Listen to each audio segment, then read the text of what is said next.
তো প্রতীক্ষার অবসান, তো ফাইনালি টিম ইন্ডিয়ার হেড কোচের নাম ডিক্লেয়ার করা হলো। তো যেমনটা কথা ছিল যে গৌতম গম্ভীরই সম্ভবত নেক্সট কোচ হতে চলেছে রাহুল দ্রাবিড়ের পরে, তো তেমনটাই হলো।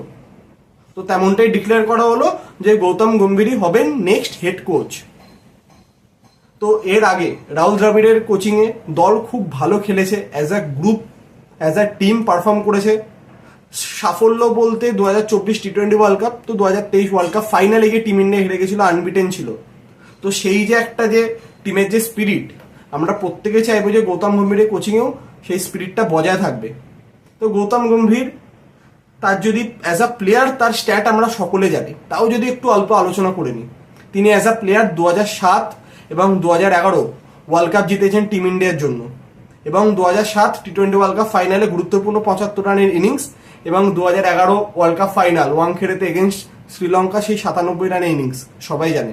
অ্যাজ আ ক্যাপ্টেন তিনি আইপিএল জিতেছেন দুবার কেকেআর হয়ে, 2012, 2014, এবং অ্যাজ আ মেন্টার 2024-এই কেকেআরকে আইপিএল জিতিয়েছেন। তো অ্যাজ আ প্লেয়ার বলুন, অ্যাজ আ মেন্টার বলুন, তিনি সফল। তো এবার তার কাছে নতুন দায়িত্ব অ্যাজ আ কোচ দেশকে রিপ্রেজেন্ট করা। তো আমরা সকলে আশা করবো তিনি অবশ্যই ভালো পারফর্ম করবেন। তো জয় শাহ যেমনটা জানিয়ে দিয়েছিলেন যে ওয়ার্ল্ড কাপের পরে জিম্বাবুয়ে সিরিজের জন্য ভিভিএস লক্ষ্মণ তিনি কোচিংয়ের দায়িত্ব করবেন, এবং শ্রীলঙ্কা ওডিআই সিরিজ থেকে সেখান থেকে কিন্তু নতুন হেড কোচ জয়েন করবে। তো এবার বিষয় হচ্ছে গৌতম গম্ভীর কি অ্যালাউ করবে যে সিনিয়র প্লেয়ারদেরকে এতটা যে ব্রেক তারা পায়, বিসিসিআই তরফ থেকে যে লিভ পায়, সেগুলো কি তিনি অ্যালাউ করবেন কিনা। তো যেমনটা জানা গেছিল যে তিনি 4-5টা শর্ত দিয়েছিলেন বোর্ডকে, বোর্ড যদি মেনে নেয় তবে তিনি কোচিং করতে রাজি। তো তার মধ্যে একটা মেন ছিল যে তার কোনো সিদ্ধান্তে বোর্ড হস্তক্ষেপ করতে পারবে না। তো এবার আগামী দিনে বোঝা যাবে তিনি কিরকম ভাবে নিজে প্ল্যান করছেন। তার প্ল্যান অবশ্যই 2027 ওডিআই ওয়ার্ল্ড কাপ।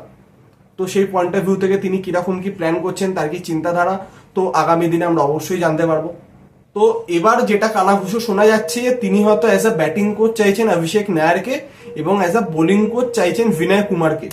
তো যদিও এটা সত্যি কি মিথ্যে সেটা অবশ্যই ডাউট আছে, সামাজিক মাধ্যমে এই নিউজটি ছড়িয়ে পড়েছে, কিন্তু এই বিষয়তে কিন্তু আমার ডাউট রয়েছে যে অ্যাজ আ বোলিং কোচ বিনয় কুমার। তো আমি তো কখনোই এটা এক্সপেক্টেড নয়, বা টিম ইন্ডিয়ার ব্যাটিং কোচ অভিষেক নায়ার কোনো কমেন্ট করবো না আমি।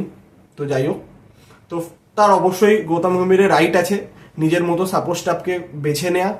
তো এবার তিনি কি করবেন না করবেন, তো সমস্ত কিছুই আমরা আগামী দিনে জানতে পারবো। তো তার সমস্ত আপডেট অবশ্যই আপনাদের সাথে শেয়ার করব। তো আমরা কোহলি রবি শাস্ত্রী জুটি থেকে মুভ অন করে চলে এসেছিলাম রোহিত দ্রাবিড় জুটিকে তে। তো এবার সেখান থেকে মুভ অন করে এবার পালা হচ্ছে ওডিআই এবং টেস্টে রোহিত আর গম্ভীর জুটি, এবং টি-20তে সম্ভবত হার্দিক আর গম্ভীর জুটি। তো আমরা সকলে আশাবাদী।